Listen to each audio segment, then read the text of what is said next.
Hi guys, ಎಲ್ರಿಗೂ welcome back to the another video. ಏನಪ್ಪ ಈ ವಿಡಿಯೋ ಅಂದರೆ ಒಂದು ಅಕ್ಕಿ ಸರಿಗಿದೆ ಅಂತ, ಬೇಕಾದ್ರೆ ಅದನ್ನ ಕಾಂಟ್ಯಾಕ್ಟ್ ಮಾಡ್ಕೊಳ್ಳಿ.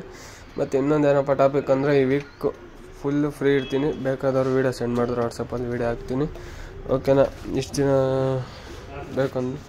ಬೇಕು ಅಂದರೆ ಡಿಸ್ಕ್ರಿಪ್ಷನಲ್ಲಿ ನಂಬರ್ ಹಾಕಿರ್ತೀನಿ, ಅದಕ್ಕೆ ವೀಡಿಯೋ ಕಳಿಸಿ ಡೀಟೇಲ್ಸ್ ಕಳಿಸಿದ್ರೆ ಸಾಕು, ವೀಡಿಯೋ ಅಪ್ಲೋಡ್ ಮಾಡ್ತೀನಿ. ಯಾವ್ದನ್ನ ವೀಡಿಯೋಸ್ ಇದ್ದರೆ ಬೇಗ ಪಡ ಅಂತ ನನಗೆ ಸೆಂಡ್ ಮಾಡಿದ್ರೆ ಸಾಕು, ನಾನು ಅಪ್ಲೋಡ್ ಮಾಡ್ತೀನಿ. ಓಕೆನಾ? ಇನ್ನೇನು ಹೇಳೋಂಗಿಲ್ಲ ಅಂತ ಅಂದ್ಕೊತೀನಿ. ಅಷ್ಟೇ ಗೈಸ್, ಲೈಕ್ ಮಾಡ್ಕೊಳ್ಳಿ, ಸಬ್ಸ್ಕ್ರೈಬ್ ಮಾಡೋದಂದರೆ ಸಬ್ಸ್ಕ್ರೈಬ್ ಮಾಡ್ಕೊಳ್ಳಿ. ನಿಮ್ದು ಯಾವ್ದಾದ್ರು ಈ ಥರ ವೀಡಿಯೋ ಆದರೆ ನನಗೆ ಸೆಂಡ್ ಮಾಡಿ ಅಂತ ಹೇಳ್ತಾ ವೀಡಿಯೋ ಮುಗಿಸ್ತೀನಿ ಗೈಸ್. ಬೇಕಾದರೆ ಅವ್ರನ್ನ ಕಾಂಟ್ಯಾಕ್ಟ್ ಮಾಡ್ಕೊಳ್ಳಿ.